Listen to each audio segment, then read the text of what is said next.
Assalamualaikum warahmatullahi wabarakatuh. Waalaikumsalam warahmatullahi wabarakatuh. Ampun suhu Suhu udara. Hari ini di Gincu ya, guruku ingin curhat. Kita kedatangan dua suhu yang ada di SMK Darmawan. Yang pertama ada Pak Anjar selaku Waka Kurikulum SMK Darmawan tahun 2024-2025 yang karirnya melesat. Sangat Tiap tajam. tahun, wah, ya melesat. Beda lah namanya. Terus tahun ini juga hari ini kita didampingi juga sama Pak Agni yang tahun ini dapat jabatan baru ya Pak ya, sebagai tim penjamin ketua mutu. Ya, ketua tim penjamin mutu pendidikan sekolah yang untuk pendidikan sekolah. Nah, saya pengen curhat Pak nih, sebagai guru bahasa Indonesia. Kan di bahasa Indonesia itu banyak ya praktik-praktik ya Pak. Di saya sendiri ada 4 bahasa Indonesia ada 4 keterampilan yang harus dikuasai anak sebenarnya. Ada menyimak lah, terus ada berbicara, ada menulis, ada membaca gitu. Nah, dengan karakteristik anak yang berbeda-beda gitu ya, di kelas saya kadang suka bingung Pak, pembelajaran yang tepat yang harus saya berikan supaya efektif kepada anak tuh pembelajaran yang seperti apa sih Pak untuk mengatasi karakteristik yang berbeda ini gitu. Anak-anak kan beda-beda cara belajarnya, tipe belajar dan lain-lainnya. Saya bingung nih gimana sih cara untuk menghadapi itu gitu supaya tetap tujuan pembelajarannya bisa tercapai gitu. Tujuan pembelajaran tercapai dengan caranya masing-masing gitu. Kumaha Pak? Siapa yang mau menjawab nih? Suhu pertama dulu kayaknya. Suhu pertama. Ada. Pertama. Terlalu banyak suhu ini jadi panas nanti. Gimana Pak? Iya, Pak Angga. Jadi memang sebetulnya itu masalah kita bersama sebagai guru sih sebetulnya Pak Angga. Dan memang kan di kurikulum sekarang Pak Angga, kurikulum Merdeka ya, yang dimana kita kan sudah berapa tahun ya Pak Anjar? 4 ya. 4 tahun ya. 4 tahun Kita memakai kurikulum Merdeka atau sekarang disebut dengan kurikulum nasional gitu ya. Tapi isinya sih sebetulnya sama. Nah ini dalam konteks pembelajaran sebetulnya kurikulum Merdeka ini benar-benar mengakomodir kebutuhan belajar dari peserta didik gitu. Karena ya seperti kita tahu, kita belajar bersama gitu, ada istilah baru Pak Angga. Sebetulnya sudah lama dan kalau saya baca di beberapa literatur itu negara-negara yang sudah maju pendidikannya ini mengakomodir itu. Ada yang namanya pembelajaran berdiferensiasi. Berdiferensiasi. Nah ini. Itu pembelajaran berdiferensiasi itu apa sih gitu Pak? Pembelajaran yang seperti apa gitu? Biar mungkin saya juga kan masih belum terlalu paham gitu. Gimana tuh? Pak Anjar lah, Pak Anjar. Diferensiasi apa ya? Pembelajaran berdiferensiasi itu kan artinya kita bisa, tahapan yang pertama itu kan kita harus membaca dulu karakteristik dari peserta didik. Iya. Gitu. Kalau di yang baru kan ada asesmen diagnostik. Ya, di awal itu ya. Itu menjadi penting tuh sekarang tuh. Jadi kita harus membaca dulu metode belajar mereka itu yang tepat seperti apa. Karena kan tadi kata Pak Angga bahwa siswa-siswi kita kan beragam ya, ada yang cuman bisa menyimak saja, ada yang audiovisual dan lain sebagainya.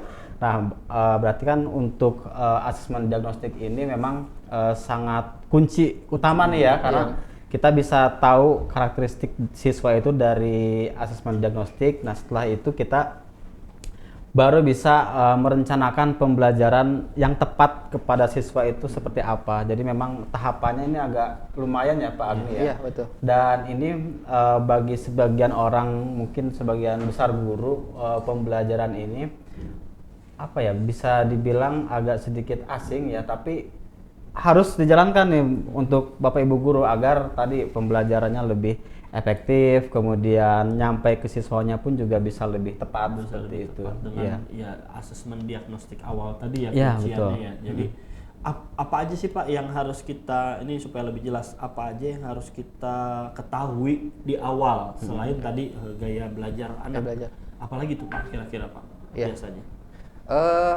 Yang harus kita ketahui itu selain gaya belajar, itu peserta didik kita harus tahu pasti kebutuhan belajarnya seperti apa. Kebutuhan belajarnya. Kebutuhan belajarnya seperti apa. Jadi apalagi kan peserta didik yang baru nih kelas 10 Iya, ya. biasanya Dan kelas 10 ya. latar belakang pendidikan sebelumnya kan bisa berbeda-beda. Kita nggak tahu mereka ketika SMP penguasaannya sampai mana gitu. Nah, itu kita identifikasi. Nah, nanti perlakuannya pun harus berbeda, jangan disamakan. Dan apakah kita harus fokus ke yang belum apa ya istilahnya ada di bawah gitu capaiannya, ya enggak juga. Kita bisa memanfaatkan yang yang capaiannya sudah di atas untuk membantu kita tuh membantu jadi tutor sebaya seperti itu. Jadi kan Oke. potensinya jadi tergali itu anak yang Itulah mengapa di SMK Darmawan ketika masuk kelas 10 itu ada yang namanya psikotes. ya psikotes ya Salah betul. satu untuk asesmen diagnostik Diagnostik untuk awal, ya, mengetahui betul. minat terus gaya belajar dan Gaya lain-lain belajar. mungkin itu Pak ya. Betul, yang- betul. Oke, Nah, mungkin selanjutnya nih Pak. Selanjutnya tadi saya sudah kebayang nih. Oh, diferensiasi itu menjadi solusi ketika memang guru menghadapi karakteristik siswa yang beragam gitu ya. Secara teknis nih Pak Agni atau Pak Anjar, itu bagaimana sih cara menerapkan pembelajaran diferensiasi itu gitu? Sebagai guru awam, saya harus ngapain dulu pertama selain asesmen diagnostik kan udah tuh tadi Iya, barusan. betul. Harus ngapain dulu nih? Apakah soalnya beda-beda? Saya bikinnya sesuai sama gaya belajar. TP-nya kan tetap sama Pak. Ya. Sama. Soalnya berarti beda-beda atau seperti apa treatmentnya gitu Pak supaya saya bisa menerapkan ini di kelas nih. Kelas. Oke, jadi di pembelajaran berdiferensiasi ini ada 3 hal yang harus kita perhatikan, yaitu berdiferensiasi konten, terus kemudian proses dan produk gitu. Ya, jadi, nah tapi sebelum masuk ke situ, kita sebagai guru, tadi kan kita di awal kita sudah bahas tentang asesmen diagnostik awal itu pertama. Kedua itu perencanaan. Jadi kita harus merencanakan nih. Kan kita sudah bisa mengidentifikasi nih. Ini anak ini kebutuhannya ini. Terus anak ini capaiannya sampai sini. Terus anak ini gaya belajarnya seperti ini. Nah kita siapkan tuh di perangkat pembelajaran ya. Makanya sebetulnya template yang Pak Anjar Buat kemarin. Iya, buat kemarin dan guru diharapkan bisa menyesuaikan, itu sebetulnya bukan menyeragamkan ya, kan, tetapi supaya kita punya nafas yang sama dulu nih gitu ya. Jadi tahu nih arahnya kemana nih, seperti itu. Nah, dari perencanaan itu ada hal terakhir yang ini sangat penting sekali dan ini harus jadi budaya kita sebagai guru. Ada yang namanya refleksi. Refleksi. Nah, dari refleksi itu kita bisa tahu nih seperti apa proses pembelajaran yang sudah kita jalani gitu. Tujuannya untuk apa? Untuk perbaikan, untuk keberlanjutan seperti itu. Nah, itu secara teknis Pak Angga, dan memang tadi 3 hal tadi, konten, proses, dan produk. Produk tadi kan itu sebetulnya harus kita tergambar dalam perencanaan Modul itu ya. dalam perencanaan modul ini, itu. Bentar nih Pak, saya potong nih. Ini menarik nih untuk 3 konten ini. Kalau saya sebagai guru ya, mungkin kan terfokus sama 3 konten ini. Bagaimana sih membedakan apa itu konten, apa itu prosesnya, apa itu produknya, dan gimana tuh Pak di dalam menuangkan itu di dalam perencanaan gitu. Iya. Itu seperti apa tuh Pak? Panjar mau jawab? Ya boleh Panjar juga. Sepertinya Pak Agdi dulu. Oh, kalau yang gitu. Suhunya suhu. Gimana Oke, Pak Agni? Nanti jadi ditambahin sama Pak. secara Iya. secara sederhana itu konten itu apa yang akan dipelajari oleh anak. Misal, Gitu. misal. Misalkan Saya misalnya puisi. ya Itu konten? Ya itu Oke. konten, dan nanti pun kan di puisi itu kan bisa macam-macam ya Pak Macam-macam, Angga ya. iya, Kan betul.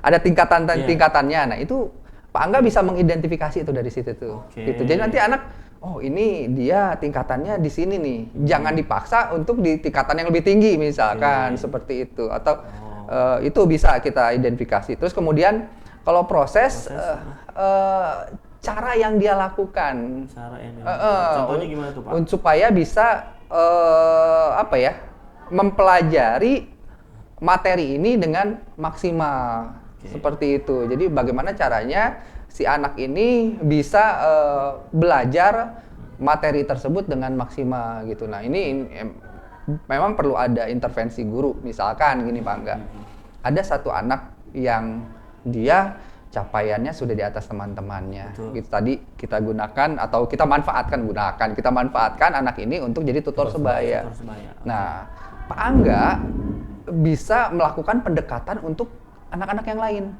Oke, yang Gitu. belum ya. Nah, di prosesnya. Di prosesnya, Ketika ya. oh, ini anak perlu intervensi nih gitu. oke. Jadi dibimbing, benar-benar dibimbing gitu. Karena kita sudah tahu nih yang lain ya tidak perlu dibimbing, hanya sekedar dikasih instruksi sederhana dia pasti udah ngerti nih. Betul. Gitu. Nah, itu proses. Itu prosesnya. Nah, Sekarang itu. yang terakhir nih, apa? Produk. Nah, produk. Nah, produk ini jadi kita hubungkan dengan minat dan bakat mereka. Kan biasanya anak-anak sekarang itu kan mereka menonjol di bidangnya masing-masing, dan mereka lebih suka apa ya, kemampuan atau hobinya itu bisa tersalurkan gitu. Kayak misalkan anak yang suka edit video gitu ya. Nanti dia bisa apa ya, mengekspresikan pengetahuannya ya melalui video gitu misalkan. Itu produknya. Nah, itu Misalnya produk. gini nih Pak,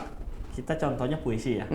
Di pelajaran bahasa Indonesia puisi. Dengan karakteristik anak yang berbeda. Ini benar diferensiasi yang sebagai guru benar atau enggak nih? Saya minta validasinya.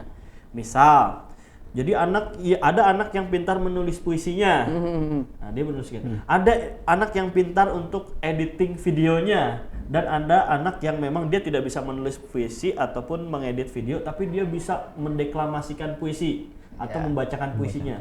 Kalau tiga-tiganya itu digabung dalam satu proyek yang sama, akhirnya jalan tuh. Orang yang cuman bisa baca tapi nggak bisa ngedit video dan menulis, bisa kan terfasilitasi. Mungkin apakah seperti itu atau seperti apa Pak? Benar atau tidak kalau yang gitu? Itu sejalan sebetulnya Pak Angga dengan pembelajaran berdiferensiasi ini. Jadi pembelajaran berdiferensiasi ini adalah tiga kalau nggak salah 3 strategi.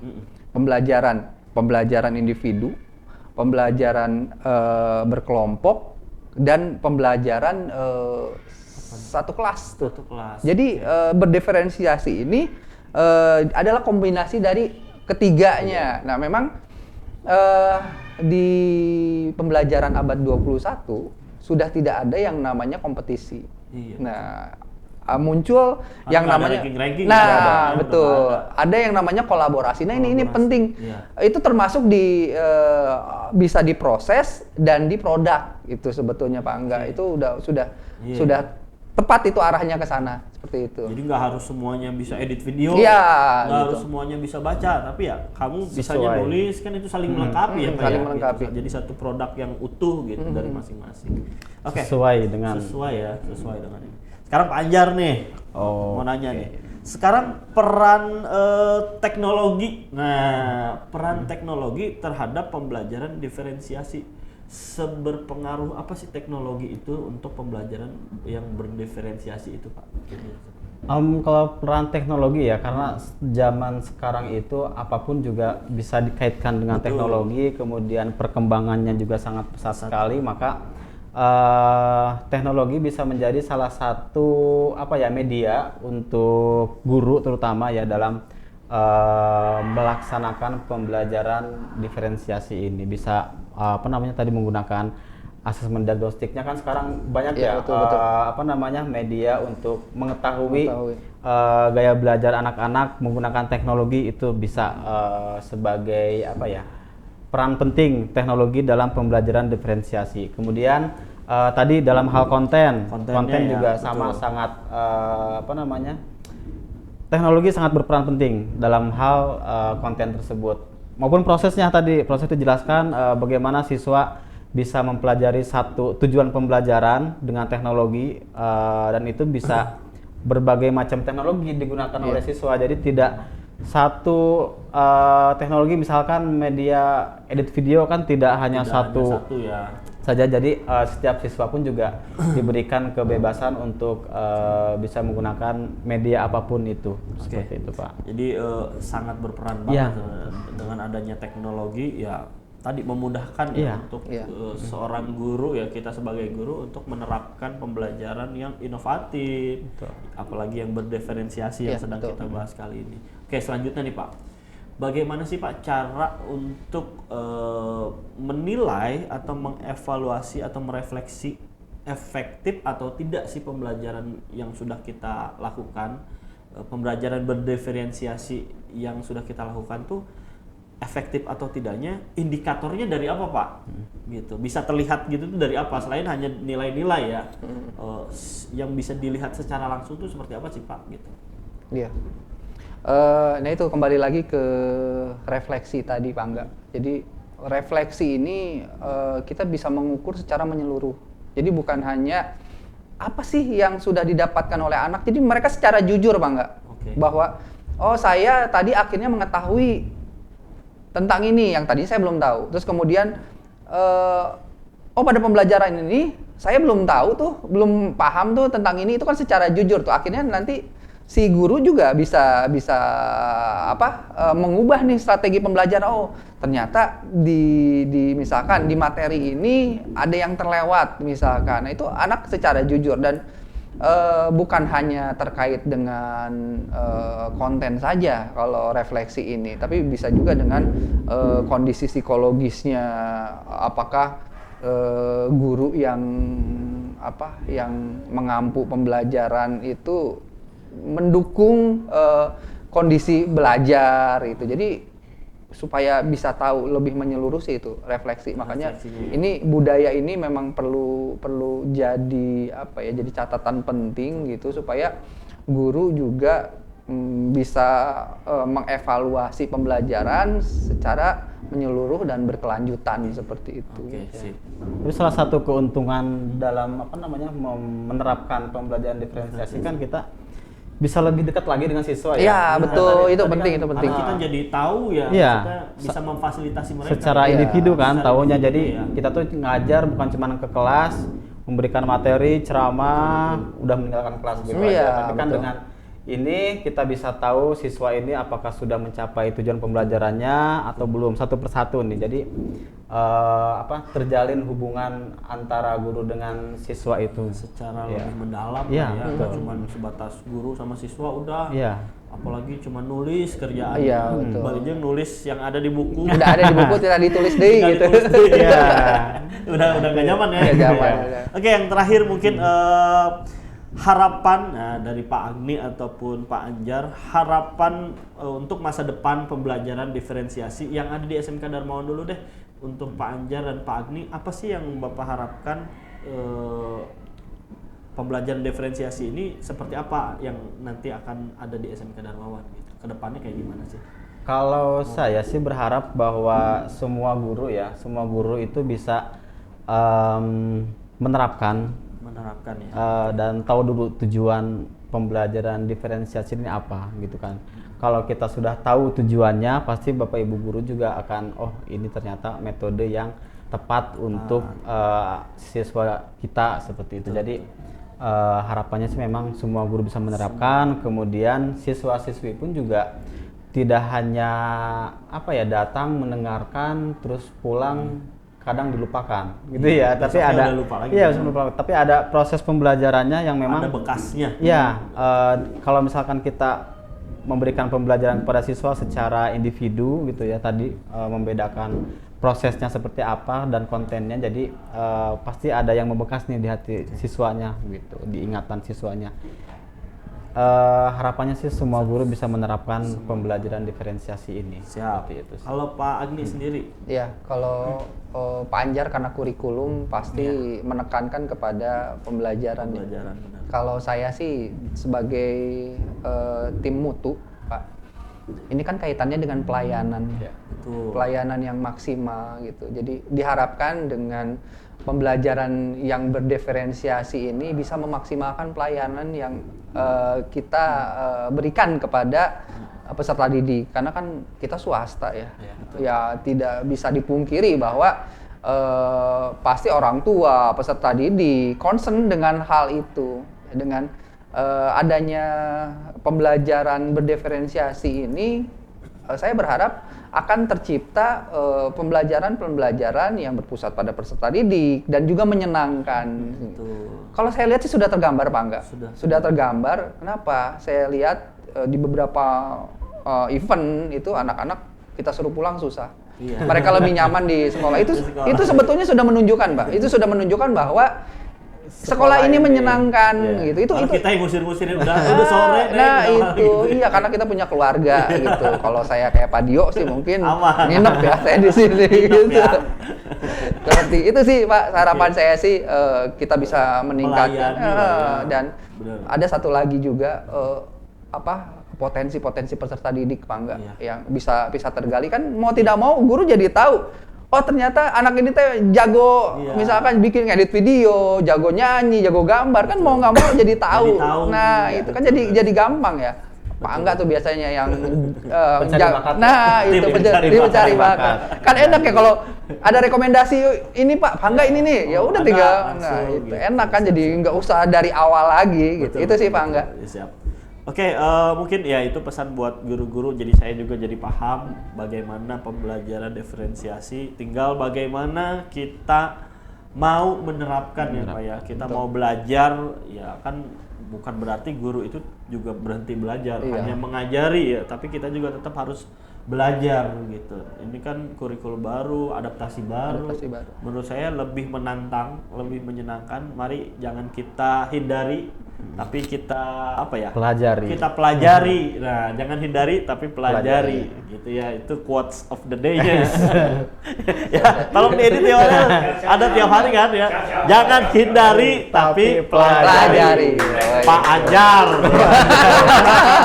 Oke, sampai jumpa kembali. Terima kasih sebelumnya Pak Anjar, Sami-sami. Pak Agni. Kita nanti ngobrol-ngobrol lagi perihal pembelajaran atau apapun. Terima kasih buat para penonton yang masih setia di YouTube SMK Darmawan. Sampai jumpa di kegiatan atau acara Gincu selanjutnya. Bye-bye. Ya.